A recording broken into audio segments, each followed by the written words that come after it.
ನೆನ್ನೆ ಒಂದು ಪಾಠ ಮುಗೀತು, ಹೊಸದನ್ನ ಕಾಯ್ತಾ ಇದ್ದೀನಿ. ಇವತ್ತಿನ ಪಾಠ ಸ್ಟಾರ್ಟ್ ಆಗೋಕೆ ಮುಂಚೆ ನಾನು ಒಂದಷ್ಟು ವಿಷಯಗಳನ್ನ ನಿಮ್ಮ ಮುಂದೆ ಹಂಚ್ಕೋಬೇಕು. ನೀವು ಅದಕ್ಕೆ ಸರಿಯಾಗಿ ರೆಸ್ಪಾನ್ಸ್ ಮಾಡಬೇಕು. ಮಾಡ್ತೀರಲ್ಲ? ಒಂದು ಹಾಡು ಹೇಳ್ತೇನೆ, ಕೇಳಿಸ್ಕೊಳ್ಳಿ. ಈ ಹಾಡಿನ ಭಾವಾರ್ಥ ಜೊತೆಗೆ ಇದನ್ನು ಬರೆದಂತಹ ಕವಿ ಹೆಸರು ನೀವು ಪತ್ತೆ ಹಚ್ಚಿ. ಎದೆ ತುಂಬಿ ಹಾಡಿದೆನು ಅಂದು ನಾನು, ಮನವಿಟ್ಟು ಕೇಳಿದಿರಿ ಅಲ್ಲಿ ನೀವು. ಎದೆ ತುಂಬಿ ಹಾಡಿದೆನು ಅಂದು ನಾನು, ಎಲ್ಲ ಕೇಳಲಿ ಎಂದು ನಾನು ಹಾಡುವುದಿಲ್ಲ, ಹಾಡುವುದು ಅನಿವಾರ್ಯ ಕರ್ಮ ನನಗೆ. ಎದೆ ತುಂಬಿ ಹಾಡಿದೆನು ಅಂದು ನಾನು. ಹಾಡು ಕೇಳಿದ್ರಾ? ಈಗಾಗಲೇ ಇದ್ರ ಬಗ್ಗೆ ನಾವು ಕಳೆದ ಪದ್ಯಗಳಲ್ಲಿ ಇದ್ರ ಬಗ್ಗೆ ಮಾತನಾಡಿದ್ದೀವಿ. ಪದ ಕೇಳಿದ್ವಿ, ಎದೆ ತುಂಬಿ ಹಾಡಿದೆನು, ಹೌದಾ? ಹಾಗಾದ್ರೆ ಎಷ್ಟು ಜನಕ್ಕೆ ಈ ಪದ್ಯವನ್ನು ಬರೆದ ಕವಿ ಹೆಸರು ಗೊತ್ತು? ಅಂದ್ರೆ ಲಾಸ್ಟ್ ಟೈಮ್ ಪಾಠ ಚೆನ್ನಾಗಿ ಕೇಳಿಲ್ಲ ಅಂತ ಆಯ್ತು. ಏನ್ ಸಿಂಚನ? GS ಶಿವರುದ್ರಪ್ಪ. ಇವರು ಬರೆದಂತಹ ಪ್ರಸಿದ್ಧವಾದ ಕವನ ಸಂಕಲನ ಅಲ್ವಾ? ಅದರಿಂದ ಆಯ್ದಂತಹ ಒಂದು ಪದ್ಯ ಯಾವುದು? ಸಂಕಲ್ಪ ಗೀತೆ ಅನ್ನೋದನ್ನ ನಾವು ಕಳೆದ ಅವಧಿಗಳಲ್ಲಿ ಕಲ್ತಿದ್ವಿ. ಈಗಾಗಲೇ ಮೊದಲನೇ ಪದ್ಯವಾಗಿ ಇದನ್ನ ಅಭ್ಯಾಸ ಮಾಡಿದೀವಿ. ಹಾಗಾದ್ರೆ ಇನ್ನೊಂದು ಪದ್ಯ ಹೇಳ್ತೇನೆ. ಕುರುಡು ಕಾಂಚನ ಕುಣಿಯುತ್ತಲಿತ್ತು, ಕಾಲಿಗೆ ಬಿದ್ದವರ ತುಳಿಯುತ್ತಲಿತ್ತು. ಕುರುಡು ಕಾಂಚನ ಕುಣಿಯುತ್ತಲಿತ್ತು, ಕಾಲಿಗೆ ಬಿದ್ದವರ ತುಳಿಯುತ್ತಲಿತ್ತು. ಕುರುಡು ಕಾಂಚನ, ಕುರುಡು ಕಾಂಚನ. ಬಾಣತಿಯಲು ಮಸಬಾರದ ಗುಡುಪಿನ ಕಾಣದ ಕಿರುಗೆಜ್ಜೆ ಕಾಲಾಗ ಇತ್ತು. ಸಣ್ಣ ಕಂದ ಮಗಳ ಕಣ್ಣಿನ ಕವಡಿಯ ಕಣ್ಣಾಗೆ ಜೋಮಾಲೆ ಕೊರಳೊಳಗಿತ್ತು. ಕುರುಡು ಕಾಂಚನ, ಕುರುಡು ಕಾಂಚನ. ಕೂಲಿ ಕಂಬಳಿಯವರ ಪಾಲಿನ ಮೈದುಗದ ಧೂಳಿ ಬಂಡಾರ ಹರಿಯೊಳಗಿತ್ತು. ಗುಡಿಯೊಳಗ ಗಣಗಣ, ಅಂಗಡಿಯೊಳಗ ಜಡಜಣ, ಮಹಡಿಯೊಳಗ ತನನಾನ ಕುಣಿದಾಡುತ್ತಿತ್ತು. ಕುರುಡು ಕಾಂಚನ, ಕುರುಡು ಕಾಂಚನ. ಕುರುಡು ಕಾಂಚನ ಕುಣಿಯುತ್ತಲಿತ್ತು, ಕಾಲಿಗೆ ಬಿದ್ದವರ ತುಳಿಯುತ್ತಲಿತ್ತು. ಕೇಳಿದ್ರೆ ಯಾರು? ಹೊಸದು, ಎಲ್ಲೂ ಕೇಳಿಲ್ಲ ನೋಡಿ. ಇಂಥ ಒಳ್ಳೊಳ್ಳೆ ಗೀತೆಗಳನ್ನ ಕೇಳೋ ಅಭ್ಯಾಸ ನಮ್ಮ ಮಕ್ಕಳಿಗಿಲ್ಲ. ನಾವು ಇಲ್ಲಿ ಬಹಳ ಅಧ್ಯಯನ ಮಾಡ್ತಿದ್ವಿ. ನಾವು 8ನೇ ತರಗತಿಯಲ್ಲಿ ಇದ್ದಾಗ ಈ ಪದ್ಯ ನಮ್ಗೆ 8ನೇ ತರಗತಿಯಲ್ಲಿ ಇತ್ತು. ಸರಿ, ಹೋಗ್ಲಿ. ಈ ಪದ್ಯದ ಅರ್ಥ ಏನಾದ್ರು ಸ್ವಲ್ಪ ತಲೆಗೆ ಹೋಯ್ತಾ? ಕುರುಡು ಕಾಂಚಾಣ ಕುಣಿಯುತ್ತಲಿತ್ತು. ಯಾರಾದ್ರೂ ಇದ್ರ ಅರ್ಥ ಹೇಳ್ತೀರಾ? ಕುರುಡು ಕಾಂಚಾಣ. ಕಾಂಚಾಣ ಅಂದ್ರೇನು? ಕೈ ಹಾಕ್ಬೇಕು, ದುಡ್ಡು, ದುಡ್ಡು, ಹಣ. ಕುರುಡು ಕಾಂಚಾಣ ಅಂದ್ರೇನು? ಕುರುಡು ಕಾಂಚಾಣ. ಕರೆಕ್ಟ್. ಜೋರಾಗಿ ನಾನು ಕೇಳಿಸ್ಬೇಕು. ಮೋಸದ ದುಡ್ಡು, ಕುರುಡು ಕಾಂಚಾಣ. ಅಥವಾ ಇನ್ನೇನಾದ್ರು ಇದಕ್ಕೆ ಸಂವಾದಿಯಾಗಿ ಬೇರೆ ಪದ ಹೇಳ್ಬೋದಾ? ಬೇಗ ಹೇಳ್ಬೇಕು, ಮಾತಾಡ್ಬೇಕು. ಕಾಣದೇ ಇರೋ ದುಡ್ಡು ಅಂದ್ರೆ ಯಾವ್ದು? ಎಲ್ಲಿ ಕಾಣಲ್ಲ ಬೇಗ? ಲಂಚ ಅಲ್ವಾ? ಲಂಚ ಅಷ್ಟೇ ಕುರುಡು ಕಾಂಚಾಣ ಆಗಲ್ಲ. ಕುತ್ಕೊಳ್ಳಿ. ಈ ಹಣ ಅನ್ನೋದೇ ಕುರುಡು. ಹಣದ ಅಹಂಕಾರ ಎತ್ತಿಗೆ ಬಿಟ್ರೆ ಮನುಷ್ಯನಿಗೆ ತಾನು ಏನ್ ಮಾಡ್ತಾ ಇದ್ದೀನಿ ಅನ್ನೋದು ಕಾಣುದಿಲ್ಲ. ಹಾಗಾಗಿ ಇದನ್ನ ಕುರುಡು ಕಾಂಚಾಣ ಅಂತ ಹೇಳಿದ್ದಾರೆ ಬೇಂದ್ರೆಯವರು. ಕುರುಡು ಕಾಂಚಾಣ ಕುಣಿಯುತ್ತಲಿತ್ತು, ಕಾಲಿಗೆ ಬಿದ್ದವರ ತುಳಿಯುತ್ತಲಿತ್ತು. ಅಂದ್ರೆ ಹಣದ ಅಹಂಕಾರ ಏರಿದವ ಏನ್ ಮಾಡ್ತಾನೆ? ಏನ್ ಮಾಡ್ತಾನೆ? ಬಡವರನ್ನ ಹಾಕೊಂಡು ಶೋಷಿಸ್ತಾನೆ. ಆ ನೋವು, ದುಃಖ, ದುಮ್ಮಾನಗಳನ್ನ ಮನುಷ್ಯನಿಗೆ ಹೇಳಕ್ಕಾಗಲಿಲ್ಲ. ಅದಕ್ಕೆ ನಮ್ಮ ಕವಿಗಳು ಏನ್ ಮಾಡಿದ್ರು? ಇದನ್ನ ಏನ್ ಮಾಡಿದ್ರು? ಹಾಡಿನ ರೂಪಕ್ಕೆ ತಂದ್ರು. ಹಾಡಿನ ರೂಪದಲ್ಲಿ ನೀತಿ ಪಾಠಗಳನ್ನ ಹೇಳಿದ್ರು. ಹೀಗೆ ವಚನ ಸಾಹಿತ್ಯವು ಕೂಡ ಬಹಳಷ್ಟು ಜನರಿಗೆ ನೀತಿ ಬೋಧನೆ ಹೇಳಕ್ಕಾಗಲೇ ವಚನ ಸಾಹಿತ್ಯವು ಕೂಡ ಬರವಣಿಗೆ ರೂಪದ ಸಾಹಿತ್ಯವಾಗಿತ್ತು. ಹೀಗೆ ಮಾನವ ಅಥವಾ ಒಬ್ಬ ಕವಿಯಾದವನು ತನ್ನ ಭಾವನೆಗಳನ್ನ ಇತರರಿಗೆ ತಿಳಿಸ್ತಾನಲ್ಲ, ಈ ಭಾವನೆಗಳನ್ನ ಹಾಡಿನ ರೂಪದಲ್ಲಿ ಸಂದರ್ಭದಲ್ಲಿ ಹೇಳ್ತಾನಲ್ಲ, ಈ ಸಾಹಿತ್ಯಕ್ಕೆ ಏನಂತ ಕರೀತೇವೆ?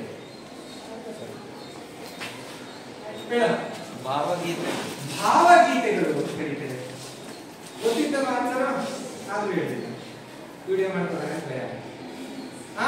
ಭಾವಗೀತೆಗಳು ಅಂತ ಕರೀತೇವೆ.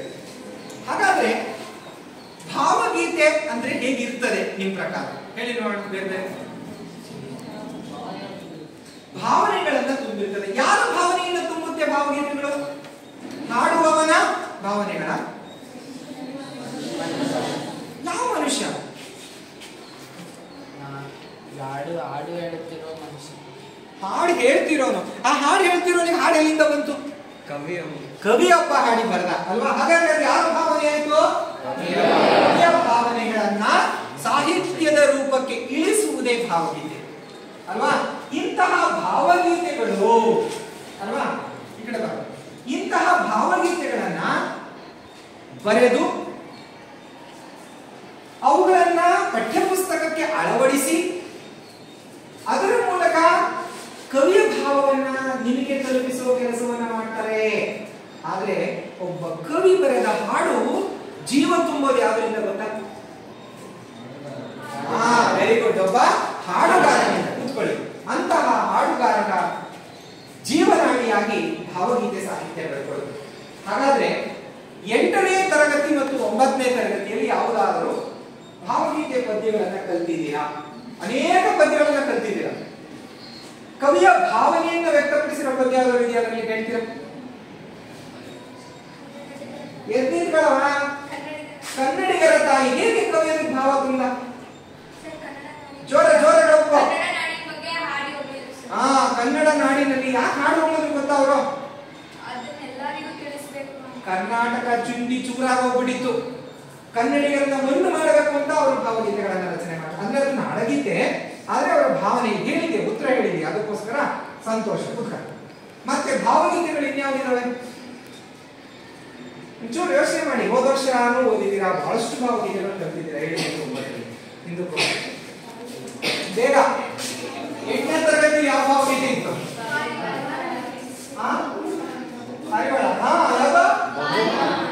ಬಹುಮಾನ. ಹೌದಾ?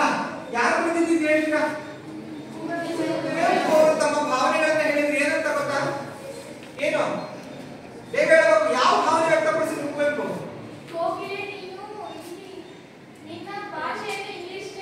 ಇಂಗ್ಲಿಷ್ಗೆ ತರ್ಜುಮೆ ಮಾಡು. ಆ ಪದ್ಯವನ್ನ ಹೇಳುವಾಗ ಅದರ ಆಶಯ ಇದೆ.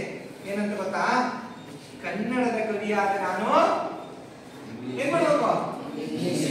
ಇಂಗ್ಲಿಷ್ ನಲ್ಲಿ ಪದ್ಯ ಬರೆದ್ರೆ ನೊಬೆಲ್ ಬಹುಮಾನ ಸಿಗುತ್ತೆ. ಹಾಗಾದ್ರೆ ನೊಬೆಲ್ ಬಹುಮಾನಕ್ಕೋಸ್ಕರ ನಾನು ಇಂಗ್ಲಿಷ್ ತರ್ಜುಮೆ ಮಾಡ್ಬೇಕಾ? ಯಾರೋ ಹೇಳಿದ ಮಾತು ಕವಿ ಕುವೆಂಪು ಅವರ ಮನಸ್ಸಿನಲ್ಲಿ ಬದಲಾವಣೆ ಆಗಿ ಕುವೆಂಪು ಅವರು ಏನ್ ಮಾಡಿದ್ರು? ಪದ್ಯ ರೂಪಕ್ಕೆ ಹಾಡ ತಂದ್ರು.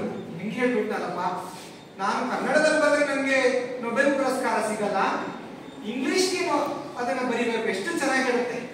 ವನಗಳಲ್ಲಿ ಉಲಿಯುವ ಓ ಕೋಗಿಲೆಯೇ ಬಲು ಚೆಲುವಿದೆ ನಿನ್ನೀ ಗಾನ, ಇಂಗ್ಲಿಷಿಗೆ ತರ್ಜುಮೆ ಮಾಡಿದರೆ ದೊರೆಯುವುದು ನೊಬೆಲ್ ಬಹುಮಾನ. ಕುಹು ಕುಹು ಕುಹು ಕೋಗಿಲವಾಣಿ ಜಗಜುಮ್ಮೆಂದಿತು ಅಲಗೇಳಿ, ನೀರವ ಪರ್ವತ ಕಾನನ ಶ್ರೇಣಿ ಮರುದನಿಗೈದಿತು ಮುದತಾಳಿ. ಎಂತ ಅದ್ಭುತ ಪದ್ಯ, ಇನ್ನೂ ಬರ್ತಿಲ್ಲ ಅಲ್ವಾ? ಹಾಗೆ ಆ ಪದ್ಯವನ್ನ ಹೇಗೆ ಕವಿ ಭಾವನೆಗಳನ್ನ ತುಂಬಿದ್ನೋ ಅಂತಹ ಭಾವಗೀತೆಯ ಸಾಹಿತ್ಯವನ್ನ ಇವತ್ತು ನಾವು ಪರಿಚಯಿಸಿದ್ದೇವೆ. ಹಾಗಾಗಿ ಮಕ್ಕಳೇ, ಭಾವಗೀತೆ ಅಂದ್ರೆ ಕವಿಯೊಬ್ಬ ತನ್ನ ಅನುಭವದ, ನೋವಿನ, ದುಃಖದ, ಸಂಭ್ರಮದ, ಸಂತೋಷದ, ಇನ್ನಾವುದೋ ಶೋಷಣೆಯ, ಆತಂಕದ ವಿಷಯಗಳನ್ನ ಇತರರಿಗೆ ಹಂಚಿಕೊಳ್ಳಲಿಕ್ಕಾಗಲೇ ಸಾಹಿತ್ಯದ ರೂಪದ ಮೂಲಕ ಹೊರಗೆ ಹಾಕಿ ಬರವಣಿಗೆಗೆ ತಂದಂತಹ ಸಾಹಿತ್ಯವೇ ಭಾವಗೀತಾ ಸಾಹಿತ್ಯ. ಇಂತಹ ಸುಂದರ ಭಾವಗೀತೆಗಳು ಅನೇಕ. ಎಷ್ಟೋ ಹಾಡು ಕೇಳಿದೀವಿ ನಾವು. ಕಾಣದ ಕಡಲಿಗೆ ಹಂಬಲಿಸಿದೆ ಮನ, ಇದು ಭಾವಗೀತೆನೆ. ಹಾಗೆ ಆ ಭಾವನಾತ್ಮಕ ಗೀತೆಗಳಲ್ಲಿ ಒಂದು ಇವತ್ತಿನ ಪದ್ಯ. ಹಾಗಾದ್ರೆ ಈ ಪದ್ಯ ಏನ್ ಹೇಳುತ್ತೆ? ಇವತ್ತಿನ ಪದ್ಯ ಅನ್ನೋದಕ್ಕೆ ನಿಮಗೊಂದು ಸಣ್ಣ ನಿದರ್ಶನ ಹೇಳ್ತೇನೆ. ಸರಿಯಾಗಿ ಕೇಳಿಸ್ಕೊಳ್ಳಿ, ನಾ ಪ್ರಶ್ನೆ ಕೇಳ್ತೇನೆ. ಒಬ್ಬ ವ್ಯಕ್ತಿ ಅಥವಾ ನಿಮ್ಮಂತ ವಿದ್ಯಾರ್ಥಿಗಳು ಪರೀಕ್ಷೆಯನ್ನ ಬರೆದ ನಂತರ ಫಲಿತಾಂಶ ವೀಕ್ಷಣೆ ಮಾಡ್ತೀವಿ. ಎಷ್ಟು ಸೆಕೆಂಡ್ ಅಲ್ಲಿ ಫಲಿತಾಂಶ ನೋಡ್ತೀವಿ? ಎಷ್ಟು ಸೆಕೆಂಡ್ ಅಲ್ಲಿ ನಾವು ಫಲಿತಾಂಶ ವೀಕ್ಷಣೆ ಮಾಡ್ತೀವಿ? ಒಂದು ಸೆಕೆಂಡ್. ಜಸ್ಟ್ ಗುಡ್ ಲಕ್ ಅಂತ ಕೊಟ್ಬಿಟ್ರೆ, ಸಬ್ಮಿಟ್ ಅಂತ ಕೊಟ್ಬಿಟ್ರೆ ರಿಸಲ್ಟ್ ಬಗ್ಗನ ಆ ಕ್ಷಣಾರ್ಧದ ರಿಸಲ್ಟ್ ನಿಮ್ಮ ಮುಖದಲ್ಲಿ ಮುಗುಳುಗೆ ಬೀಳ್ಬೇಕು. ಇಲ್ಲಾಂದ್ರೆ ಫೇಲ್ ಆಗ್ಬಿಟ್ನ, ಓ ನಾನು ಪಾಸ್, ಈ ಭಾವನೆಗಳು ಹೊರಬರಬೇಕು ಅಂದ್ರೆ ಒಂದೇ ಒಂದು ಕ್ಷಣದ ಆ ಭಾವನೆಗಳನ್ನ ಹೊರ ಹಾಕ್ಲಿಕ್ಕೆ ನಿಮ್ಮ ಪ್ರಯತ್ನ ಎಷ್ಟು ದಿನ ಇದೆ? 1 ವರ್ಷ. ಹೌದಾ? 1 ವರ್ಷದ ಮೇಲೆ ಯಾರಿಗೆ ಗೊತ್ತು? ವಿದ್ಯಾರ್ಥಿಗಳಿಗೆ ಗೊತ್ತು. ಹಾಗಾದ್ರೆ 1 ತಿಂಗಳು ಇದ್ರ ಮೇಲೆ ಯಾರಿಗೆ ಗೊತ್ತು ಗೊತ್ತಾ?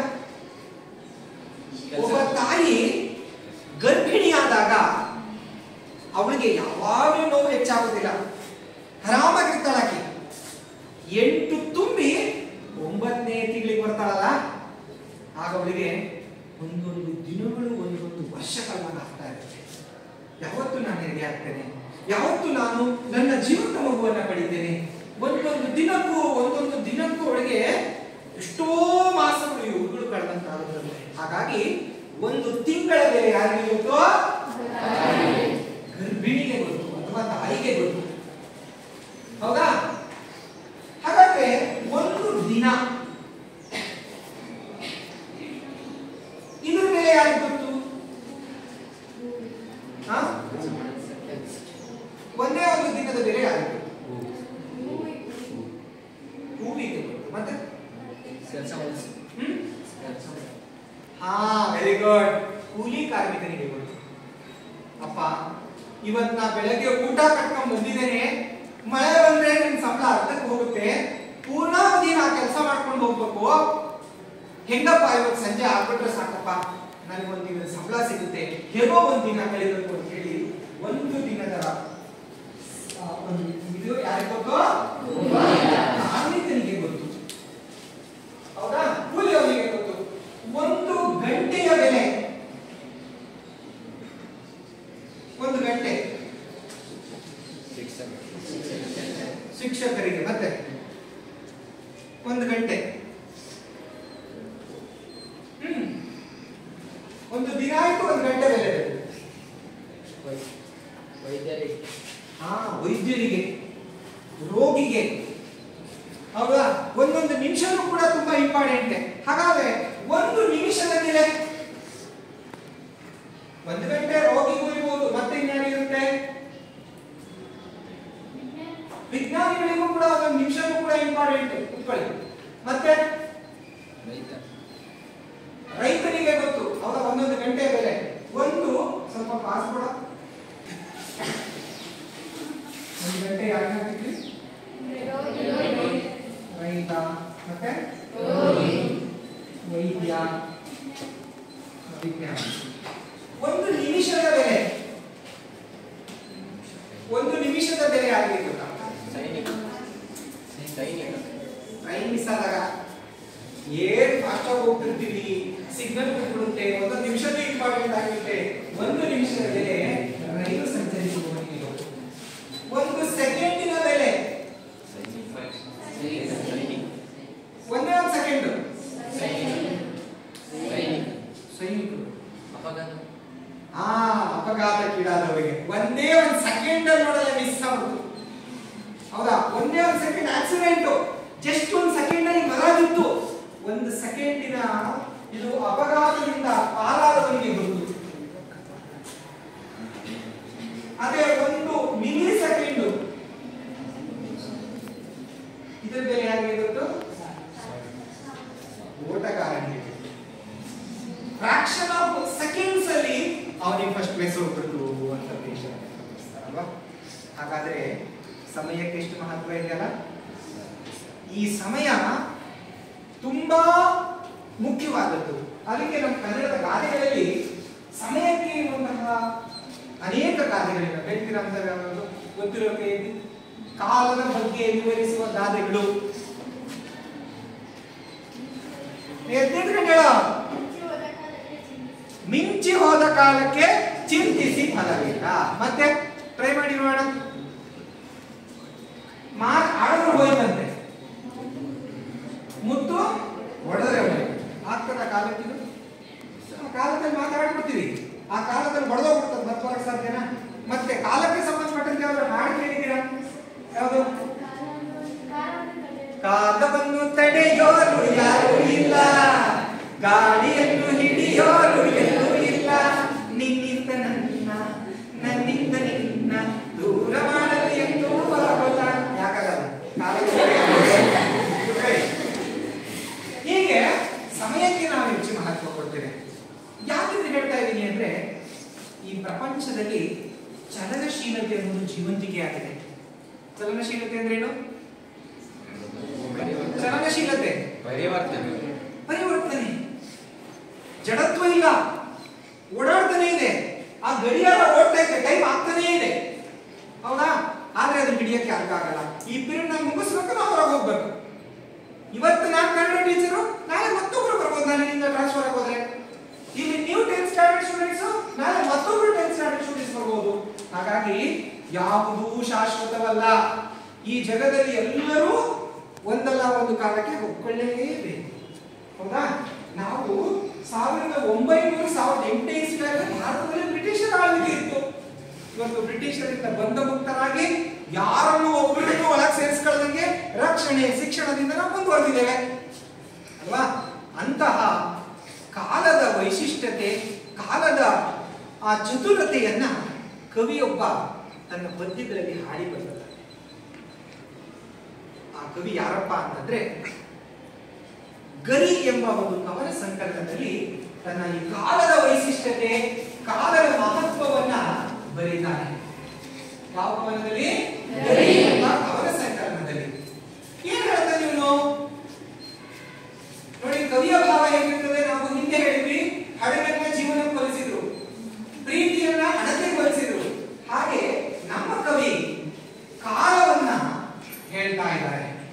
ಈ ಕಾಲವನ್ನ ಯಾವುದಕ್ಕೆ ಹೋಲಿಸ್ತಾ ಇದ್ದಾರೆ? ಹಕ್ಕಿಗೆ ಹೋಲಿಸ್ತಾ ಇದ್ದಾರೆ ಅಲ್ವಾ? ಹಾಗಾದ್ರೆ ಕಾಲ ಅನ್ನೋದು ಹಾರ್ಕಂಡ್ ಹೋಗ್ತಾ ಇದೆ. ವರ್ಷ ಕಳೆಯಿತು, ವರ್ಷ ಉರುಳಿತು, ಯುಗ ಯುಗಾದಿ ಕಳೆದರೂ ಯುಗಾದಿ ಮರಳಿ ಬರುತ್ತಿದೆ, ಹೊಸ ವರುಷಕ್ಕೆ ಹೊಸತು ತರುತ್ತಿದೆ. ಹೌದಾ? 2024 ನಿಮಗೆ ಈ ಪದ್ಯ ಮಾಡ್ತೇನೆ, 25ಕ್ಕೆ ಮತ್ತೊಬ್ಬರಿಗೆ ಮಾಡ್ತೇನೆ, ಹೌದಾ? ಹಾಗೆ ಒಂದಲ್ಲ ಒಂದು ರೀತಿಯಲ್ಲಿ ಕಾಲದಲ್ಲಿ ಬದಲಾವಣೆ ಆಗ್ತಾ ಹೋಗುತ್ತೆ. ಇಂತಹ ಬದಲಾವಣೆಯನ್ನ, ಕಾಲದ ವೈಶಿಷ್ಟ್ಯತೆಯನ್ನ ತಿಳಿಸುವಂತಹ ಪದ್ಯವೇ ಹಕ್ಕಿ ಹಾರುತ್ತಿದೆ ನೋಡಿ.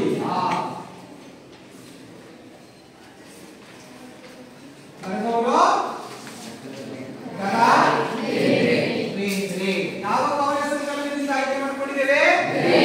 ಗರಿ ಎಂಬ ಕವನ ಸಂಕಲನದಿಂದ ಆಯ್ದ ಪದ್ಯ ಭಾಗವೇ ಹಕ್ಕಿ ಹಾರುತ್ತಿದೆ ನೋಡಿದ್ರೆ. ಹಕ್ಕಿ ಹಾರದ ನೀವು ಮಾಮೂಲಿ ಹಕ್ಕಿ ಹಾರಿಸಿದ್ದೀರಾ, ಆದ್ರೆ ಪದ್ಯದಲ್ಲಿ ಕಾಲದ ಹಕ್ಕಿ ಹಾರ್ತಾ ಇದೆ. ಹಾಗಾದ್ರೆ ಇವತ್ತಿನ ಬೇಂದ್ರೆ ಅವರ ಪರಿಚಯವನ್ನು ನಾವು ಮಾಡ್ಕೋಬೇಕಲ್ಲ ಮಕ್ಕಳೇ. ಈಗ ನಾನು ಒಂದು ಕಥೆ ಹೇಳ್ತೇನೆ, ಆ ಕಥೆಯನ್ನು ಆಧರಿಸಿ ನೀವೆಲ್ಲ ನನ್ನ ಜೊತೆಗೆ ಮಾತನಾಡಬೇಕು. ಸರಿಯಾಗಿ ಕೇಳಿಸ್ಕೋಬೇಕು. ಯಾರ ಪರಿಚಯ ಮಾಡ್ತಾ ಇದ್ದೀನಿ? ಬೇಂದ್ರೆ. ಈಗೇನ್ ದಾರಾ ಬೇಂದ್ರೆ ದರಾ ಬೇಂದ್ರೆ? ದರಾ ಬೇಂದ್ರೆ, ದಾರಾ ಬೇಂದ್ರೆ ಅಲ್ಲ. ಯಾವ ಬೇಂದ್ರೆ? ಯಾಕೆ ಅವರನ್ನ ದರಾ ಬೇಂದ್ರೆ ಅಂತ ಕರಿತೀವಿ ಅಂತ ನಾನು ಮುಂದೆ ಹೇಳಿದೆ. ಬೇಂದ್ರೆ ಅಜ್ಜ ಅಂದ್ರೆ ಎಲ್ರಿಗೂ ಚಿರಪರಿಚಿತ. ಹಳೆಯ ಒಂದು ಕನ್ನಡಕ, ಉದ್ದನೆಯ ಟೋಪಿ, ಧಾರವಾಡ ಕಡೆ ಟೋಪಿ, ಅಲ್ಲಲ್ಲೇ ಕಿವಿಯ ಪಕ್ಕದಲ್ಲಿ ಬಿಚ್ಚಿರೋ ಕೂದಲು. ಆದ್ರೆ ನಮ್ಮ ಆಸ್ತಿ ಅಜ್ಜನಿಗೂ ಬೇಂದ್ರೆ ಅಜ್ಜನಿಗೂ ಎಲ್ಲೋ ಒಂದು ಸ್ವಲ್ಪ ವ್ಯತ್ಯಾಸ ಅನ್ಸುತ್ತಲ್ವ? ಯಾಕೆ ತಡ? ಇಲ್ಲಿ ನೋಡಿ, ಇವರೇ ನಮ್ಮ ಬೇಂದ್ರೆ ತಾತ. ಕಾಣಿಸ್ತೀಯಾ? ನಾನು ಹೇಳಿದ ಲಕ್ಷಣಗಳಿದೆಯಾ? ಟೋಪಿ ಹಾಕೊಂಡು, ಕರಿ ಟೋಪಿ ಹಾಕಿ, ಕಿವಿ ಪಕ್ಕದಲ್ಲಿ ಕೂದಲು ಅಂತೂ ನಮ್ಮ ಕಲ್ಪನೆಯಲ್ಲಿ ಬೇಂದ್ರೆ ಒಬ್ಬ ಅಜ್ಜ ಅಲ್ವಾ. ಈಗ ಇವಾಗ ಮಳೆ ಬೇಂದ್ರೆ ಅಜ್ಜನ ಚಿತ್ರಣವನ್ನ ನಾವು ನೋಡ್ತಾ ಇವತ್ತು ಇವರ ಹಬ್ಬವನ್ನು ಆಚರಿಸ್ತಾ ಇದ್ದೇವೆ. ಬೇಂದ್ರೆ ಅವರು ನನ್ನ ಕಡೆ ಇಲ್ಲಿ ಗಮನ, ಧಾರವಾಡದಲ್ಲಿ ತಮ್ಮ ಊರಿನ ಅಕ್ಕಪಕ್ಕದಲ್ಲಿ ಇರುವಂತಹ ಒಂದು ದೇವಸ್ಥಾನಕ್ಕೆ ಒಂದ್ಸಲಿ ಹೋಗಿದ್ರು. ತಾವು ದೇವಸ್ಥಾನಕ್ಕೆ ಹೋಗುವಂತಹ ಸಂದರ್ಭದಲ್ಲಿ ತಮ್ಮ ಜೊತೆಯಲ್ಲಿ ಕುಲಕರ್ಣಿ ಅನ್ನೋರನ್ನ ಕರ್ಕೊಂಡು ಹೋಗಿದ್ರು. ಯಾರನ್ನ? ಕುಲಕರ್ಣಿಯವರನ್ನ. ಕುಲಕರ್ಣಿಯವರ ಜೊತೆ ಅವರು ದತ್ತಾತ್ರೇಯ ದೇವಸ್ಥಾನಕ್ಕೆ ಹೋಗಿದ್ರು. ದತ್ತಾತ್ರೇಯ ದೇವಸ್ಥಾನಕ್ಕೆ ಹೋದ್ರು. ದತ್ತಾತ್ರೇಯ ದೇವಾಲಯಕ್ಕೆ ಹೋದಾಗ ನಡ್ಕೊಂಡು ಹೋಗ್ಲಿಕ್ಕೆ ಆಗಲಿಲ್ಲ. ಅದಕ್ಕೆ ಇವ್ರು ಏನ್ ಮಾಡಿದ್ರು, ಅವರು ಕುದುರೆ ಗಾಡಿಯನ್ನ ಬುಕ್ ಮಾಡ್ಕೊಂಡು, ಹೇಗೆ ನಾವು ಆಟೋ ಬುಕ್ ಮಾಡ್ಕೊಂಡು ಹೋಗ್ತೀವಲ್ಲ, ಧ್ವನಿ ಕೇಳಿಸಲ್ಲ ಅನ್ಸುತ್ತೆ, ಆಟೋ ಬುಕ್ ಮಾಡ್ಕೊಂಡು ಹೋಗ್ತೀವಲ್ಲ ಹಾಗೆ ಬೇಂದ್ರೆ ಅವ್ರು ಏನ್ ಮಾಡಿದ್ರು, ಎತ್ತಿನ ಗಾಡಿಯನ್ನ ನಿಗದಿಪಡಿಸಿಕೊಂಡು ಕುಲಕರ್ಣಿಯವರ ಜೊತೆ ದತ್ತಾತ್ರೇಯ ದೇವಸ್ಥಾನಕ್ಕೆ ಹೋದ್ರು. ದೇವಸ್ಥಾನ ಒಳಗೆ ಹೋಗಿ ದೇವರಿಗೆ ನಮಸ್ಕಾರ ಪಡೆದು ತೀರ್ಥ ಪ್ರಸಾದಗಳನ್ನು ತೆಗೆದುಕೊಂಡು ವಾಪಸ್ ಬಂದ್ರು. ಹೊರಗಡೆ ಗಾಡಿ ಇರ್ಲಿಲ್ಲ. ಬಾಡಿಗೆ ಅಲ್ವಾ, ಯಾಕಿರ್ಲಿಲ್ಲ? ನೆಕ್ಸ್ಟ್ ಬಾಡಿಗೆ ಬಂತು, ಹೋದ್ರು. ಆಗ ಕುಲಕರ್ಣಿ ಅವ್ರು ಏನಂದ್ರು, ನೀವು ಇಲ್ಲೇ ಇರಿ, ಸ್ವಲ್ಪ ದೂರ ನಡ್ಕೊಂಡು ಹೋಗಿ ಮತ್ತೊಂದು ಗಾಡಿಯನ್ನ ಕರ್ಕೊಂಡ್ ಬರ್ತೇನೆ ಅಂದ್ರು. ಬೇಂದ್ರೆ ಅವ್ರು ಏನಂದ್ರು, ಬೇಡ, ಇನ್ನೇನ್ ಸ್ವಲ್ಪ ದೂರ ಹೋದ್ರೆ ಅಲ್ಲಲ್ಲೇ ಟಾಂಗಾಗಳು ಓಡಾಡ್ತಿರ್ತವೆ, ಸೀಟ್ ಲೆಕ್ಕದಲ್ಲಿ ಹೋಗುವಂತ. ಟಾಂಗ ಅಂದ್ರೇನು? ಕುದುರೆ ಗಾಡಿ. ಆ ಕುದುರೆ ಗಾಡಿಯನ್ನ, ಅದು ಟಮ್ ಟಮ್ ಕಣ, ಆ ಕಡೆ ಬಳಸೋದು ಟಮ್ ಟಮ್. ಗೊತ್ತಾ ಟಮ್ ಟಮ್ ಅಂದ್ರೆ? ಟಮ್ ಟಮ್ ಕೇಳಿದೀರಾ? ಹೆಂಗಿರ್ತದ ಟಮ್ ಟಮ್ ಕೇಳಿದೀರಾ? ಈ ಕಡೆ ಉತ್ತರ ಭಾಗಕ್ಕೆ ಹೋದ್ರೆ ನೀವು ಇಲ್ಲಿ ಸೀಟ್ ಆಟ ಹೋಗ್ತಾವ ನೋಡ್ರಿ, ನಮ್ಮ ಹಳ್ಳಿ ನೋಡ ಅಂತವು ಟಮ್ ಟಮ್ ಅಂತ ಓಡಾಡ್ತಿರ್ತಾವ. ಟಮ್ ಟಮ್ ಅಂತಾರ ಲಗೇಜ್ ಗಾಡಿಗಳನ್ನ, ಅದ್ರಲ್ಲಿ ಕುತ್ಕೊಂಡು ಹೋಗುವಂಥದ್ದು.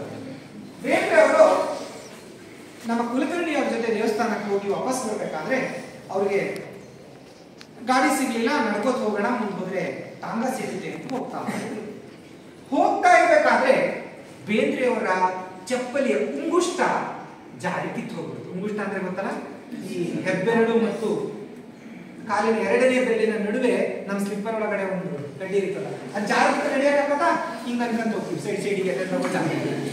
ಹೌದಾ? ಇಲ್ಲ ಅಂದ್ರೆ ನೀವು ಕೆಳಗಡೆ ಹೋಗಿ. ಹಾಗೆ ಉಂಗುಷ್ಟ ಕಿತ್ತಾಗ ಸ್ವಲ್ಪ ದೂರ ಹೋಗ್ತಾರೆ, ಅಲ್ಲಿ ಒಬ್ಬ ಚಪ್ಪಲಿ ಹೊಲಿಯೋರು ಇರ್ತಾನೆ. ಬೇಂದ್ರೆ ಅಜ್ಜರು, ಸಾಹೇಬ್ರ ಈ ಚಪ್ಪಲಿ ಹೊಲ್ಕೊಡ್ರಿ ಅಂತ ಕೊಡ್ತಾರೆ. ಆ ಚಪ್ಪಲಿ ಹೊಲಿಯುವ ಉಂಗುಷ್ಟವನ್ನ ಇಟ್ಟು ಚಂದ ಹೊಲಿತಾರೆ. ಹೊಲಿಬೇಕಾದ್ರೆ ಬೇಂದ್ರೆ ಅಜ್ಜ ಅವರಿಗೆ ಮತ್ತೊಂದು ಚಪ್ಪಲಿ ಕೊಡ್ತಾನೆ. ಸಾಹೇಬ್ರೆ, ಕಾಲು ಬಹಳ ಬಿಸಿಲೈತಿ, ಈ ಚಪ್ಪಲಿ ಮೇಲೆ ಹಿಂಗೆ ಕಾಲಿಟ್ಕೊಳ್ಳಿ.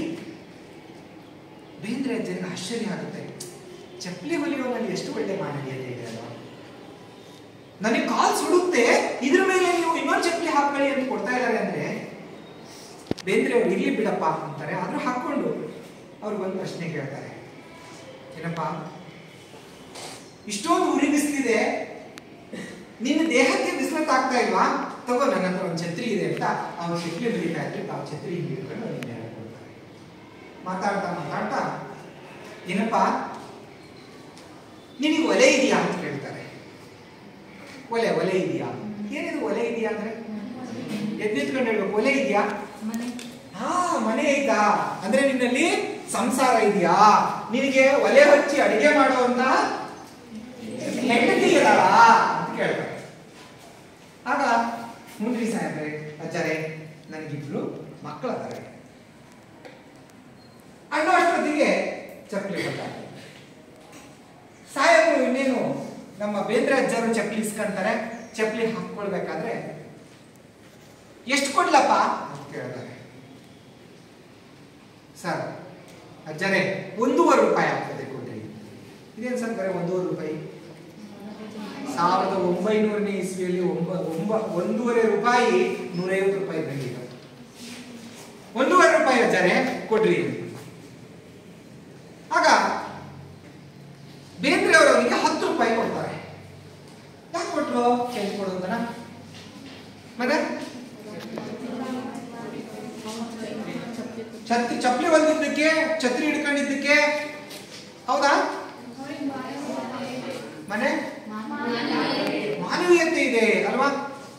ಹಾಗಾದ್ರೆ ಒಬ್ಬ ಚಪ್ಪಲಿ ಹೊಲಿಯೋನಿಗೆ ಅವತ್ತಿನ ಕಾಲದಲ್ಲಿ 10 ರೂಪಾಯಿ ಅಂದ್ರೆ ಒಂದು 1000 ರೂಪಾಯಿ ಲೆಕ್ಕ. 10 ರೂಪಾಯಿ ಕೊಟ್ಟಿದ್ದಾರೆ ಅಂದ್ರೆ ಬೇಂದ್ರೆಯವ್ರ ಹತ್ರ ಎಷ್ಟು ದುಡ್ಡು ಇರ್ಬೇಕಲ್ಲ ಅನ್ಸಲ್ವಾ? ಒಂದು ಪ್ರಶ್ನೆನೂ ನಿನ್ನಿಂದ ಬರ್ತಿಲ್ಲ ನನಗೆ, ಅನ್ಸಲ್ವಾ? ಹಾಗಾದ್ರೆ ಬೇಂದ್ರೆಯವರು ಶ್ರೀಮಂತರ? ಇನ್ನ ಅನ್ನ ಇಲ್ಲದೆ ಇರೋಷ್ಟು ಬರ್ತಾನ. ತನ್ನ ಮಗಳಿಗೆ ಔಷಧಿಯನ್ನ ಕೊಡಿಸ್ಲಿಕ್ಕೆ ಆಗ್ತಲೇ ನೀ ಹಿಂಗ ನೋಡಬೇಡ ನನ್ನ, ಗೊತ್ತಾಯ್ತು?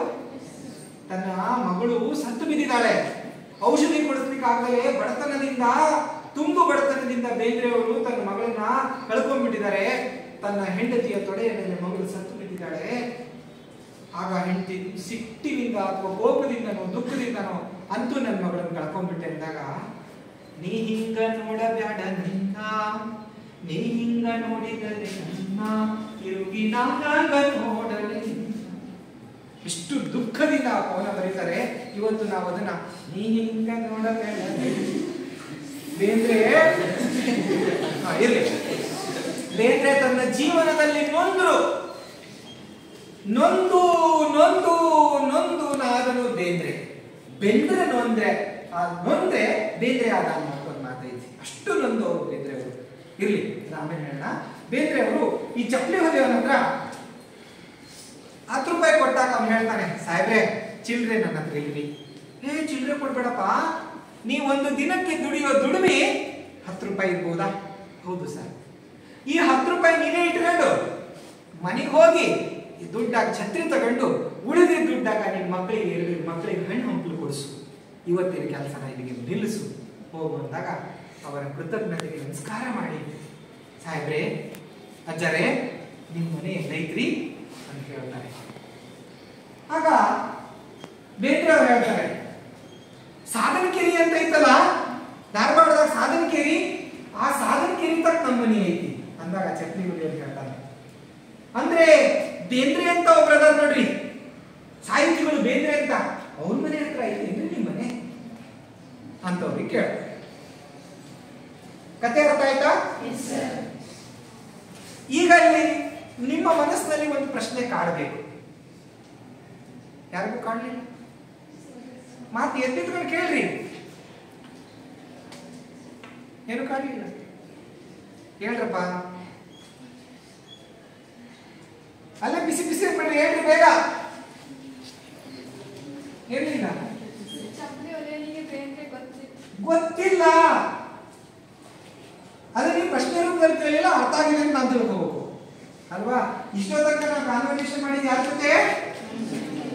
ಬೇಂದ್ರೆಯವ್ರ ಜೊತೆ ಅನ್ನೋದು ಗೊತ್ತಿಲ್ಲ. ಅರ್ಥ ಆಯ್ತಾ? ಹಾಗಾದ್ರೆ ಈ ಕಥೆ ಯಾವ ಮೌಲ್ಯವನ್ನ ಒಳಗೊಂಡಿದೆ? ಕೈ ಎತ್ಕೊಂಡು. ಇಷ್ಟೋ ತನಕ ಕಥೆ ಕೇಳಿದ್ರಲ್ಲ, ಇದರಿಂದ ಏನ್ ನೀತಿ ತಿಳಿತೀವಿ ಮಾಡಿ ಕೈ ಇದಕ್ಕಿಂತ ಜಾಸ್ತಿ ಏನು ಒಬ್ಳಿಗೆ ಗೊತ್ತಾಗಿರೋದು ಹೇಳಮ್ಮ. ಒಂದೇ ಪಾಯಿಂಟ್ ಸಾಕು ನನಗೆ. ಚಪ್ಪಲಿ ಹೊಲಿಯೋನಿಗೆ ಮಾನವೀಯತೆ ಇದೆ, ಒಪ್ಕೊಂತೀರಾ? ಚಪ್ಪಲಿ ಹೊಲಿಯೋನಲ್ಲಿ ಮಾನವೀಯತೆ ಇತ್ತ? ಹೇಗಿತ್ತು? ಯಾರಿತ್ತು? ಎಲ್ಲಿ ಕಂಡು ಮಾನವೀಯತೆ? ಚಪ್ಪಲಿಯನ್ನ ಕೊಟ್ಟ. ಹಾಗಾದ್ರೆ ಬೇಂದ್ರೆ ಅವರಲ್ಲಿ ಮಾನವೀಯತೆ ಇತ್ತ? ಇತ್ತ ಬಾಯ್ಸ್? ಏನಿತ್ತು ಬೇಂದ್ರೆ ಅವರಲ್ಲಿ ಕಂಡ ಮಾನವೀಯತೆಯನ್ನು? ಬೇರೆ ಬೇಡ ಹೇಳ. ಛತ್ರಿ ಕೊಟ್ಟರು, ಚಪ್ಪಲಿ ಕೊಟ್ಟಿದ್ದಕ್ಕೆ ಪ್ರತಿಯಾಗಿ ಛತ್ರಿ ಕೊಟ್ಟರು. ಮತ್ತೆ ಇನ್ಯಾವ ಗುಣಗಳನ್ನ ಕೊಂಡಾಡಬಹುದು ಈ ಕಥೆಯಲ್ಲಿ? ಬೇಗ ಬೇಗ.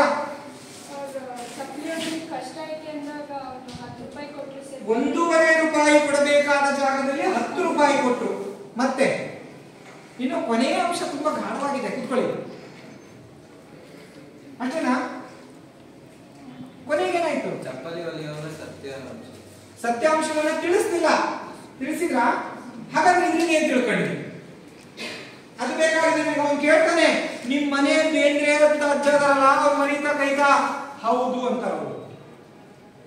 ನಾನೇ ಬೇಂದ್ರೆ ಅಂತ ಹೇಳಿಲ್ಲ, ಯಾಕೆ? ಇದರಿಂದ ಏನಾದ್ರು ನಾವು ನಮ್ಮ ಜೀವನ ಪಾಠಕ್ಕೆ ಅಳವಡಿಸ್ಕೋಬಹುದು. ಏನ್ ಅಳವಡಿಸ್ಕೋಬಹುದು? ಬೇಗ ಹೇಳ್ಬೇಕು. ಹೇಳ್ರಿ, ನೀವೀಗ ಮಾತಾಡ್ಬೇಡ್ರಿ. ಹಾ, ಕೊಚ್ಕೊಳ್ಬಾರ್ದು. ಸಂಪತ್ತು, ಐಶ್ವರ್ಯ, ಹೊಗಳಿಕೆ, ಮಾನವೀಯ ಮೌಲ್ಯಗಳು ತಮ್ಮಲ್ಲೇ ಬರಬೇಕೆ ವಿನಃ ತಾವಿನ್ನೊಬ್ಬರ ಹತ್ರ ಹೊಗಳಬಾರದು. ಅಂತಹ ಎಷ್ಟು ಒಳ್ಳೆಯ ಮಾನವೀಯ ಗುಣವನ್ನ ಹೊಂದಿದ್ದಂಥವರು ದ ರಾ ಬೇಂದ್ರೆ. ಕೂತ್ಕೊಳ್ಳಿ, ಅವರ ಮುಖಭಾವದಲ್ಲೇನೆ ಆ ಗುಣಗಳು ಗೊತ್ತಾಗ್ತದೆ. ಅಂತಹ ವ್ಯಕ್ತಿತ್ವ ಬೇಂದ್ರೆ ಅವರು. ಹಾಗಾದ್ರೆ ಇಷ್ಟೋ ತನಕ ಕತೆ ಕೇಳಿದ್ರಲ್ಲ, ನಮ್ಮ ಬೇಂದ್ರೆ ಯಾರು, ಯಾವ ಊರಿನಲ್ಲಿ ಜನಿಸಿದ್ರು, ಕನ್ನಡಕ್ಕೆ ಅವರು ಕೊಟ್ಟ ಕಾಣಿಕೆ ಏನು ಅನ್ನೋದನ್ನ ನಾವು ತಿಳ್ಕೊಳ್ಬೇಕಾಗ್ತದೆ. ಅರ್ಥ ಆಗ್ತಿದೆಯಾ? ಹಾ, ಬೇಂದ್ರೆ ಅವರನ್ನ ದ ರಾ ಬೇಂದ್ರೆ ಅಂತ ಕರಿತಿದ್ದೀವಿ, ಹೌದಾ? ಒಬ್ರು ಕವಿ ಪರೀಕ್ಷೆ ತಗೊಂಡು ಓದ್ತೀರಾ? ತಗೊಳ್ಳಿ, ಪುಸ್ತಕ ತಗೊಳ್ಳಿ. ಫಸ್ಟ್ ಯಾರು ಓದ್ತೀರಾ? ಎರಡೆರಡು ಲೈನ್ ಹಂಚ್ಕೊಂಡು ಹೋದ್ರಿ ಬೇಗ. ಯಾರು ಹೋಗ್ತೀರಿ? ಚಂದನ ಓದ. ಕೇಳಿಸ್ತಿಲ್ಲ ನನಗೆ. ಎಂಬ ಕಾವ್ಯನಾಮದಿಂದ ಪ್ರಸಿದ್ಧವಾಗಿರುವ ದತ್ತಾತ್ರೇಯ ರಾಮಚಂದ್ರ ಬೇಂದ್ರೆ ಸಾಮಾನ್ಯ ಶಕ 1896 ಧಾರವಾಡದವರು. ಪ್ರೌಢಶಾಲಾ ಅಧ್ಯಾಪಕರಾಗಿ ಸೊಲ್ಲಾಪುರದ ರಾಜಾರಾಮ್ ಕಾಲೇಜಿನಲ್ಲಿ ಕನ್ನಡ ಪ್ರಾಧ್ಯಾಪಕರಾಗಿ ಧಾರವಾಡದ ಬಾನುಲಿ ಕೇಂದ್ರದ ಸಲಹೆಗಾರರಾಗಿ ಸೇವೆ ಸಲ್ಲಿಸಿದ್ದಾರೆ. ನವೋದಯ ಕನ್ನಡ ಸಾಹಿತ್ಯ ಪ್ರಮುಖ ಕವಿಗಳಲ್ಲಿ ಒಬ್ಬರು. ದ ರಾ ಬೇಂದ್ರೆ ಅವರು ಗರಿ, ಕೃಷ್ಣಕುಮಾರಿ, ಉಯ್ಯಾಲೆ, ಸಖಿಗೀತ, ನಾದಲೀಲೆ, ಮೇಘದೂತ, ಗಂಗಾವತರಣ, ಸೂರ್ಯಪಾನ, ನಗೆಯುಗೆ, ಸಾಹಿತ್ಯದ ವಿರಾಟ್ ಸ್ವರೂಪ ಮೊದಲಾದ ಕೃತಿಗಳ ಕರ್ತೃ. ಈ ಕಡೆ ಬಾಯ್ಸ್ ಕಡೆ ಹೋಗೋದಿ, ಕಂಟಿನ್ಯೂ ಮಾಡಿ ಬೇಗ. ಮರಾಠಿ, ಇಂಗ್ಲಿಷ್ ಭಾಷೆಯೂ ಸೇರಿದಂತೆ ಸಾಹಿತ್ಯದ ವಿವಿಧ ಪ್ರಕಾರಗಳಲ್ಲಿ ಕೃತಿಗಳನ್ನು ರಚಿಸಿದ್ದಾರೆ. ಅರಳು ಮರಳು ಕವನ ಸಂಕಲನಕ್ಕೆ ಕೇಂದ್ರ ಸಾಹಿತ್ಯ ಅಕಾಡೆಮಿ ಪ್ರಶಸ್ತಿ, 4 ತಂತಿ ಕವನ ಸಂಕಲನಕ್ಕೆ ಜ್ಞಾನಪೀಠ ಪ್ರಶಸ್ತಿ ಲಭಿಸಿವೆ.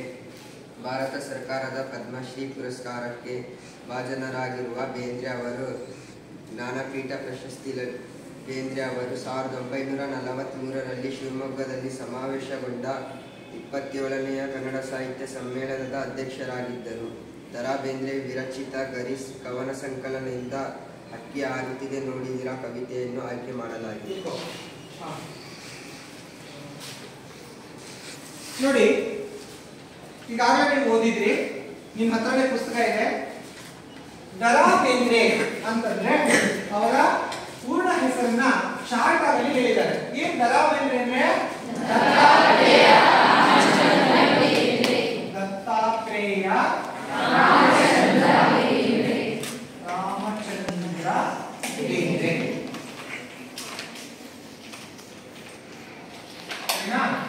ಸರಿಯಾಗಿ ಬಂದಿರೋದು ದತ್ತಾತ್ರೇಯ ರಾಮಚಂದ್ರ ಬೇಂದ್ರೆ. ಏನ ಇಲ್ಲಿ ದೀರ್ಘ ದತ್ತಾತ್ರೇಯ ರಾಮಚಂದ್ರ ಬೇಂದ್ರೆ. ಬೇಂದ್ರೆ ಅವರ ಅಂಕಿತ ನಾಮ ಅಂತ ಬಳಸಿದಾನಲ್ಲಿ. ಅಂಕಿತ ನಾಮ ಕಾವ್ಯನಾಮ. ಹಾಗಾದ್ರೆ ಅಂಕಿತ ನಾಮಕ್ಕೂ ಕಾವ್ಯನಾಮಕ್ಕೂ ವ್ಯತ್ಯಾಸ. ಹೇಳಿ ಹೇಳಿ, ಟ್ರೈ ಮಾಡ್ಬೇಕು, ಬೇಗ ಬೇಗ ಟೈಮ್ ಆಗ್ತಿದೆ. ಬೆಲ್ಲೊಡಿಕತ್ತೀಗ. ಅಂಕಿತ ನಾಮ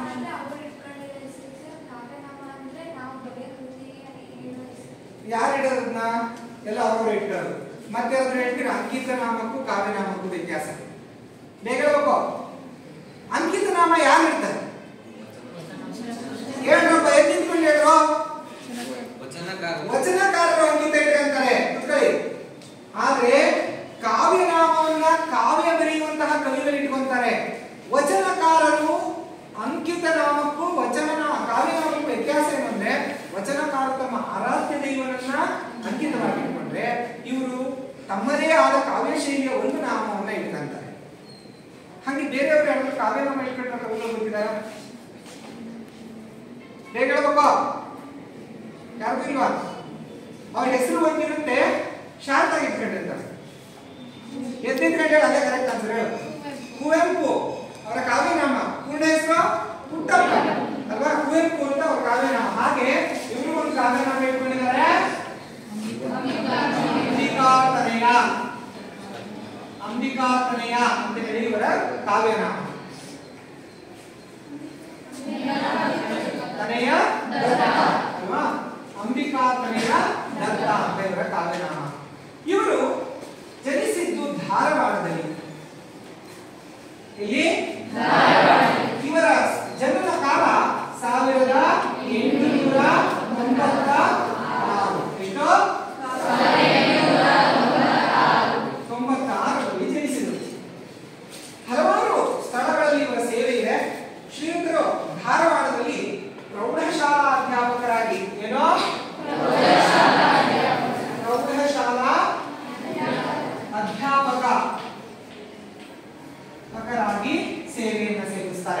ನಂತರ ಸೊಲ್ಲಾಪುರದ ರಾಜಾರಾಮ ಕಾಲೇಜಿನಲ್ಲಿ ಕನ್ನಡ ಪ್ರಾಧ್ಯಾಪಕರಾಗಿ,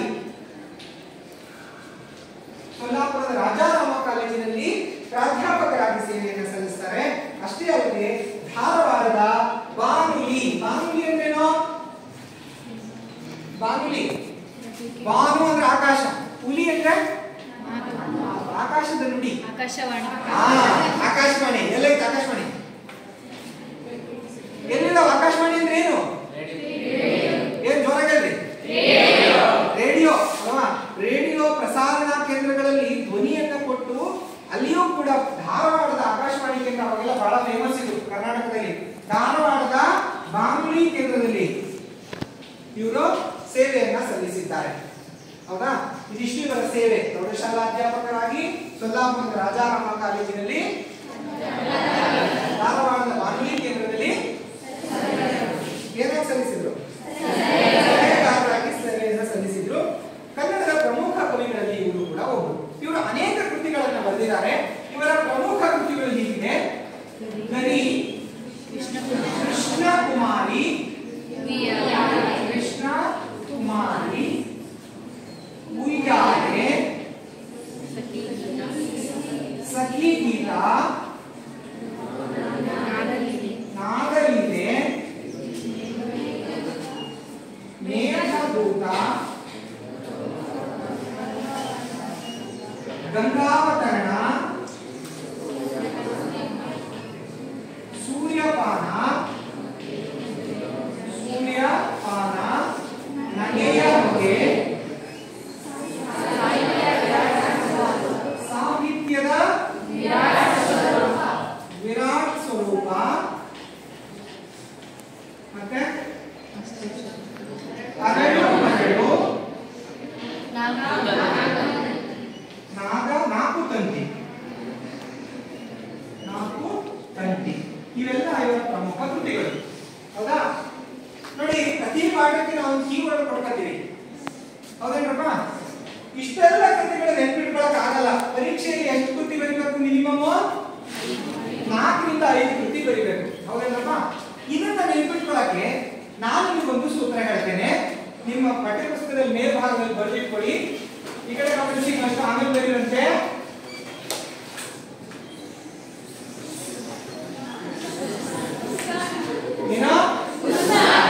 ಉಸ್ನಾಗಲ್ಲ, ಉಸ್ನಾಗ. ನೋಡಿ ಎಂತರ ಖುಷಿ ಅಲ್ಲ? ಧಾರವಾಡದ ಉಸ್ನಾಗ ಇವರು. ಅರ್ಥ ಆಯ್ತಾ? ಧಾರವಾಡದ ಉಸ್ನಾಗ. ಇಲ್ಲಿ ಗಮನಿಸಿ, ಈ 4 ಅಕ್ಷರದಲ್ಲಿ 9 ಕೃತಿಗಳಿದೆ. ಹೌದೇನ್ ಸರ್? ಇಲ್ಲಿ ಗಮನಿಸಿ, ಮೊದಲನೇದು ಉಯ್ಯಾಲೆ. ಹೌದೇನಪ್ಪ? ಎರಡನೇದು ಸ ಅಷ್ಟೇ ಬರ್ತಿದ್ದೀನಿ ನಾನು, ಉಸ್ ಅಷ್ಟೇ, ಉಸ ಅಂತ ಬರ್ದಿಲ್ಲ. ಮತ್ತೆ ನೀವು ಅಪಾಠದಲ್ಲಿ ಕಲಿತಿರಲ್ಲ. ಈಗ ಸಾಧ ನೋಡಿ, ಸಖಿ ಗೀತ, ಸೂರ್ಯಪಾನ, ಸಾಹಿತ್ಯದ ವಿರಾಟ ರೂಪ. ಹೌದಾ? ಸ ಅಷ್ಟೇ ತಗೊಂಡಿದ್ದೀನಿ ನಾನು. ಅದಕ್ಕೆ ಸ ವ್ಯಂಜನದಿಂದ ಸಖಿ ಗೀತ, ಸೂರ್ಯಪಾನ, ಸಾಹಿತ್ಯದ ವಿರಾಟ ರೂಪ. ನಾಗಿಲ್ಲ, ಇಲ್ಲಿ ಬರ್ತದೆ ನೋಡಿ 3 ಕೃತಿಗಳು. ನಾಗಲಿಲೆ, ನಗೆಯ ಹೊಗೆ, 4 ಕೃತಿಗಳಾಯ್ತಾ? ಗಾಯಿಂದ ಗರಿ, ಗಂಗಾವತರಣ 2 ಕೃತಿ ಆಯ್ತು. ಇಲ್ಲಿ 2, ಇಲ್ಲಿ 3, ಇಲ್ಲಿ 3, ಇಲ್ಲಿ 1. ಉಸ್ನಾಗ. ಕೊನೆಯ ಪಕ್ಷ ಒಂದೊಂದು ನೆನ್ಪಿಟ್ಕೊಂಡ್ರು 4 ಕೃತಿ ನೆನಪು. ಅರ್ಥ ಆಯ್ತಾ? ಈಸಿ ಇದೆಯಲ್ಲ? ಉಸ್ನಾಗ ಇದು ನೆನ್ಪಿಟ್ಕೊಳ್ಳಿ. ಉಯ್ಯಾಲೆ, ಸಖಿ ಗೀತ, ಸಾಹಿತ್ಯದ ವಿರಾಟ ಸ್ವರೂಪ. ನೆಕ್ಸ್ಟ್ ಸಾಹಿತ್ಯ ನಾಗಲಿಲೆ, ನಾಗಲೋಕಿ, ಮತ್ತೆ ನಗೆಯ ಹೊಗೆ, ಗರಿ, ಗಂಗಾವತರಣ. ಅವನಾ ಅಟ್ಲೀಸ್ಟ್ 4 ಹೇಳಿ. ಹೀಗೆ ಅನೇಕ ಕೃತಿಗಳನ್ನ ರಚನೆ ಮಾಡಿದ್ವಿ. ಇವರ ಅರಳು ಮರಳು ಅನ್ನೋ ಕೃತಿ ಕೇಂದ್ರ ಸಾಹಿತ್ಯ ಅಕಾಡೆಮಿ ಪ್ರಶಸ್ತಿಯನ್ನ ಪಡೆಯಿತು. ಯಾವ ಪ್ರಶಸ್ತಿ? ಕೇಂದ್ರ ಸಾಹಿತ್ಯ ಅಕಾಡೆಮಿ ಪ್ರಶಸ್ತಿ. ಹೆಸರಾಂತ ಕನ್ನಡದ ಒಂದು ಪ್ರಸಿದ್ಧ ಪ್ರಶಸ್ತಿ ಯಾವುದು? ಎಷ್ಟು ಜನ ತಗೊಂಡಿದ್ದಾರೆ ಜ್ಞಾನಪೀಠ ಪ್ರಶಸ್ತಿ? ಜ್ಞಾನಪೀಠ ಪ್ರಶಸ್ತಿ 4 ತಂತಿ ಕೃತಿಗೆ ಸಿಕ್ತು. ಪದ್ಮಭೂಷಣ ಪುರಸ್ಕಾರ ಮತ್ತು ಕರ್ನಾಟಕ ಸಾಹಿತ್ಯ ಅಕಾಡೆಮಿ ಪ್ರಶಸ್ತಿ ಸಿಕ್ಕಿದೆ. ಪಾಸ್ಪೋರ್ಟ್. ನೆಕ್ಸ್ಟ್ ಜೊತೆಗೆ ಇವರಿಗೆ ಯಾವ ಪ್ರಶಸ್ತಿ ಸಿಕ್ಕಿದೆ? ಪದ್ಮಶ್ರೀ ಅಲ್ವಾ? ಪದ್ಮಶ್ರೀ ಹೌದಾ? ನೋಡಿ, ಭಾರತದ ಅತ್ಯುನ್ನತ ಪ್ರಶಸ್ತಿಗಳಲ್ಲಿ ಅನೇಕ ಪ್ರಶಸ್ತಿಗಳನ್ನು ನಾವು ಕೊಡ್ತಾ ಹೋಗ್ತೇವೆ. ಅತ್ಯಂತ ಶ್ರೇಷ್ಠವಾದ ಪ್ರಶಸ್ತಿ ಯಾವುದು? ಅಲ್ಲ, ಭಾರತ ರತ್ನ ಪ್ರಶಸ್ತಿ. ಜ್ಞಾನಪೀಠ ಬರೀ ಆಯಾ ರಾಜ್ಯವಾರು ಭಾಷಾವಾರು ಕೊಡ್ತಾ ಹೋಗ್ತಾರೆ ಅಲ್ವಾ? ಆದರೆ ಶ್ರೇಷ್ಠ ಪ್ರಶಸ್ತಿ ಭಾರತ ರತ್ನ. ಅದನ್ನು ಬಿಟ್ಟರೆ ಪದ್ಮ ಅವಾರ್ಡ್ ಅಂತ ಹೇಳ್ತೇವೆ. ಪದ್ಮಶ್ರೀ, ಪದ್ಮಭೂಷಣ, ಪದ್ಮವಿಭೂಷಣ 3 ಪ್ರಶಸ್ತಿಗಳನ್ನು ನೋಡಿದ್ದೀರಾ? ನೋಡಿ, ನೋಡ್ಲಿಕ್ಕೆ ಒಂದೇ ತರ ಇದ್ರೂ ಕೂಡ ಪ್ರಶಸ್ತಿಗಳ ವಿಧಾನ ಬೇರೆ ಬೇರೆ ಇದೆ. ನೋಡ್ರಿ, ಪದ್ಮವಿಭೂಷಣ ಅತ್ಯಂತ ಶ್ರೇಷ್ಠ ಪ್ರಶಸ್ತಿ, ಪದ್ಮಭೂಷಣ, ಪದ್ಮಶ್ರೀ ಪ್ರಶಸ್ತಿ. 3 ಪ್ರಶಸ್ತಿಗಳನ್ನ ಇಲ್ಲಿ ಕಾಣಿಸ್ತಿದೆಯಾ? ಇದರ ಜೊತೆಗೆ ನಗದು ಪುರಸ್ಕಾರವನ್ನು ಕೊಟ್ಟು ಸತ್ಕಾರ ಮಾಡಲಾಗ್ತದೆ. ಹೀಗೆ ಇವರಿಗೆ ಅನೇಕ ಪ್ರಶಸ್ತಿಗಳು ಕೂಡ ದೊರೆತಿದೆ. ಮತ್ತೊಮ್ಮೆ ಗಮನಿಸಿ, ಇವತ್ತಿನ ಅವಧಿಯಲ್ಲಿ ಭಾವಗೀತೆ ಅಂದ್ರೆ ಏನು ಅಂತ ಹೇಳಿದ್ರೆ, ಭಾವಗೀತೆ ಯಾವ ಅಂಶಗಳನ್ನು ಒಳಗೊಂಡಿರುತ್ತೆ ಅಂತ ಹೇಳ್ತಾ ಬೇಂದ್ರೆ ಅಜ್ಜನ ಪರಿಚಯವನ್ನು ಮಾಡಿಕೊಂಡು. ಬೇಂದ್ರೆ ಅವರ ಪೂರ್ಣ ಹೆಸರು ದತ್ತಾತ್ರೇಯ ರಾಮಚಂದ್ರ ಬೇಂದ್ರೆ. ಇವರು ಅಂಬಿಕಾತನೆಯ ದತ್ತ ಎಂಬ ಕಾವ್ಯನಾಮದಿಂದ ಹೆಸರಾಗಿದ್ದರು. ಧಾರವಾಡದಲ್ಲಿ ಜನಿಸಿದ ಇವರು 1896ರಲ್ಲಿ ಜನಿಸಿದರು. ಪ್ರೌಢಶಾಲೆಯ ಅಧ್ಯಾಪಕರಾಗಿ ಸೇವೆಯನ್ನು ಆರಂಭಿಸಿ ರಾಜಾರಾಮ ಕಾಲೇಜಿನ ಸೊಲ್ಲಾಪುರ ರಾಜಾರಾಮ ಕಾಲೇಜಿನಲ್ಲಿ ಪ್ರಾಧ್ಯಾಪಕರಾಗಿದ್ದರು. ಧಾರವಾಡದ ಬಾನುಲಿ ಕೇಂದ್ರದಲ್ಲಿ ಸಲಹೆಗಾರರಾಗಿದ್ದರು. ಇವರು ರಚಿಸಿರುವ ಕೃತಿಗಳು ಉಯ್ಯಾಲೆ, ಸಖಿ ಗೀತ, ಸಾಹಿತ್ಯದ ವಿರಾಟ ರೂಪ ಮತ್ತು ನಗೆಯ ಹೊಗೆ, ನಾದಲೀಲೆ, ಗಡಿ, ಗಂಗಾವರ ಎಂಬ ಕೃತಿಗಳನ್ನು ರಚನೆ ಮಾಡಿದ್ದಾರೆ. ಇದರಲ್ಲಿ ಬಹಳಷ್ಟಿದ್ದಾವೆ, ನೆನಪಿಟ್ಕೊಳ್ಳಕ್ಕೆ ಇಷ್ಟ ಆಗುತ್ತೆ. ಇವರ ಅರಳು ಕೃತಿಗೆ ಕೇಂದ್ರ ಸಾಹಿತ್ಯ ಅಕಾಡೆಮಿ, ಪದ್ಮಶ್ರೀ ಪುರಸ್ಕಾರ, ಕರ್ನಾಟಕ ಸಾಹಿತ್ಯ ಅಕಾಡೆಮಿ ಪ್ರಶಸ್ತಿ, ಜೊತೆಗೆ ಇವರು ಶಿವಮೊಗ್ಗದಲ್ಲಿ ಸಮಾವೇಶಗೊಂಡ ಸಾಹಿತ್ಯ ಸಮ್ಮೇಳನದ ಅಧ್ಯಕ್ಷತೆಯನ್ನ ವಹಿಸಿದರು. ಅರ್ಥ ಆಗಿದೆಯಾ? ನಿಜವಾಗ್ಲೂ ಅರ್ಥ ಆಗಿದೆಯಾ? ಪ್ರಶ್ನೆ ಕೇಳ್ಬೋದಲ್ಲ?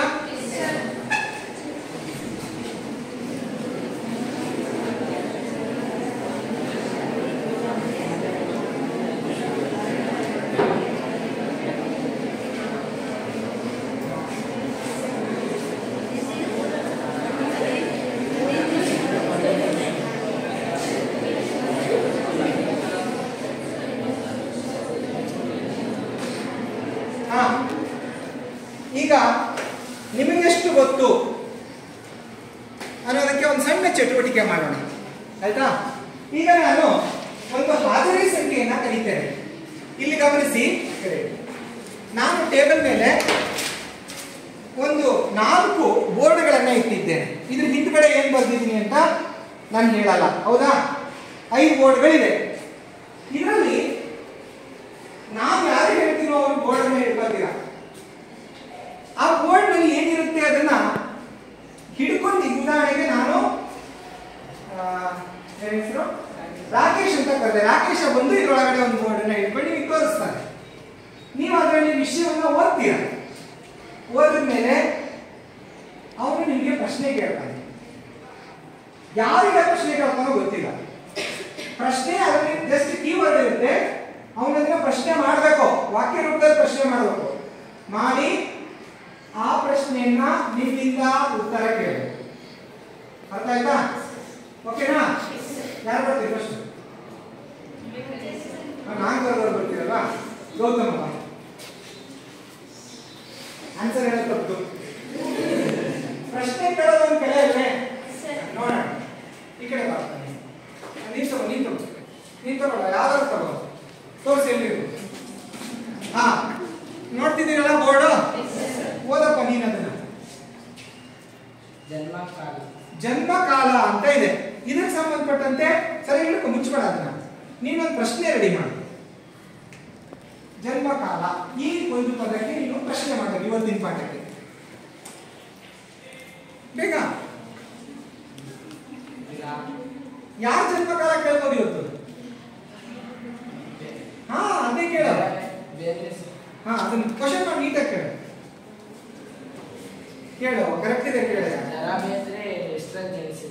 ಎಷ್ಟರಲ್ಲಿ ಜನಿಸಿದರು? ಒಳ್ಳೆ ಪ್ರಶ್ನೆ ಮಾಡಿದಾರ. ಅವರ ಕಾಲ ಎಷ್ಟು ಅಂತ ಕೇಳ್ಬೋದಿತ್ತು, ಅವರು ಡಿಫ್ರೆಂಟ್ ಆಗಿ ಕೇಳ.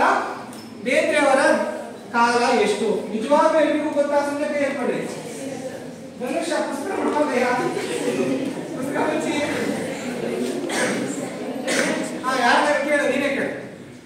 ಗರ್ಲ್ಸ್ ಕಡೆ ಕೇಳು ಬೇಗ ಹೇಳು. ಪಾಪ ಒಂದು ಪ್ರಶ್ನೆ ಎಷ್ಟು ನಾವು ವಾಕ್ಯ ರೂಪದಲ್ಲಿ ಕೇಳಲ್ಲ. ಬೇರೆ ಕೇಳು. ನವ್ಯ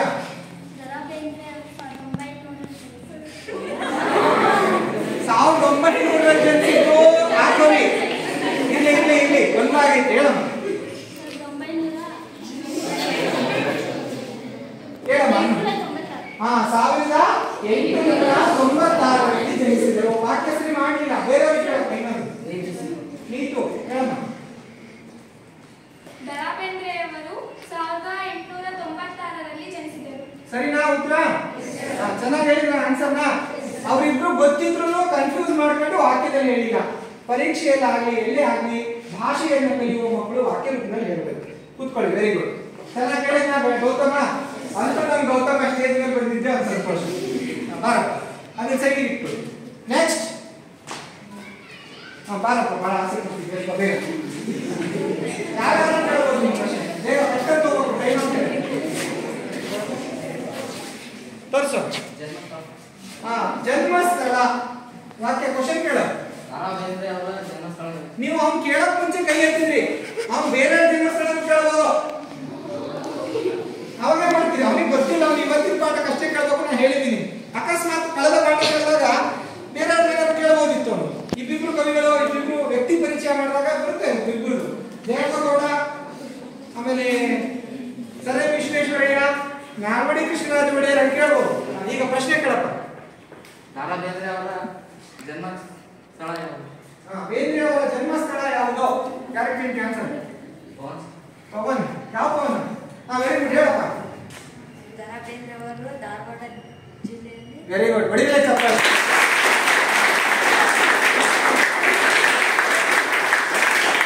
ಇಷ್ಟು ದಿನಕ್ಕೆ ಬಾಯಿ ಬಿಟ್ಟು ವೆರಿ ಗುಡ್.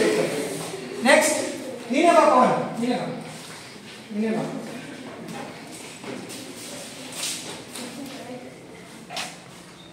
ಏನು ಓದು? ನೀನೇ ಓದು. ಪ್ರಶಸ್ತಿಗಳು. ಪ್ರಶ್ನೆ ಮಾಡ್ತೀಯಾ? ಮಾಡಿ ಜೋರ ಕೇಳು. ದಾರಾ ಬೇಂದ್ರೆ ಅವರಿಗೆ ದೊರೆತ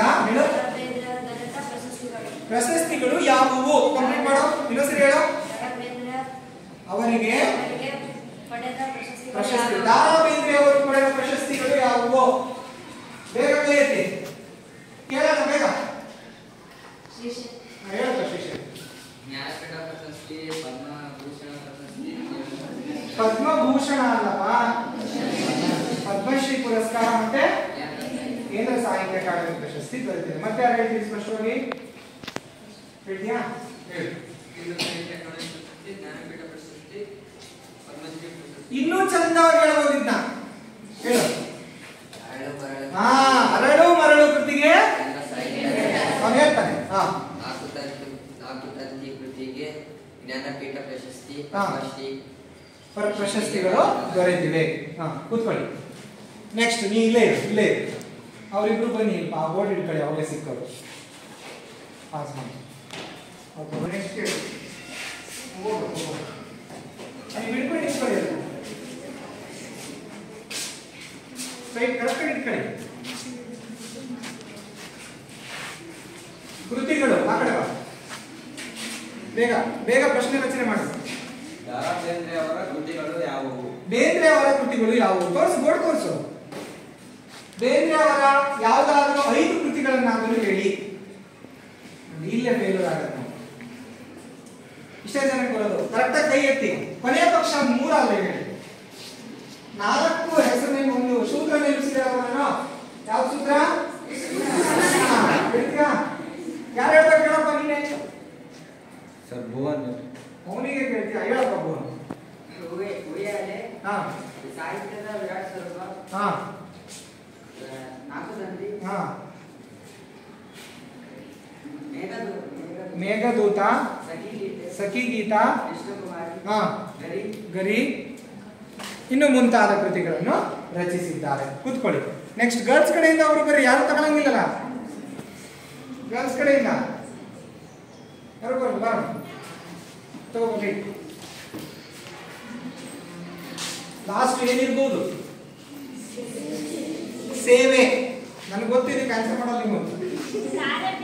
ಅವರು ಸೇವೆಯಲ್ಲಿ ಯಾವ ಯಾವ ಕ್ಷೇತ್ರದಲ್ಲಿ ಅಥವಾ ಎಲ್ಲೆಲ್ಲಿ ಸೇವೆಯನ್ನ ಸಲ್ಲಿಸಿದ್ರಿ ಕಡೆ ಬನ್ನಿ. ಹಾ ಹೇಳಿ ಬೇಗ. ನೋಡಿ ಹೀಗೆ ಇಷ್ಟನ್ನ ಯೋಚನೆ ಮಾಡಿ ಸ್ವಲ್ಪ.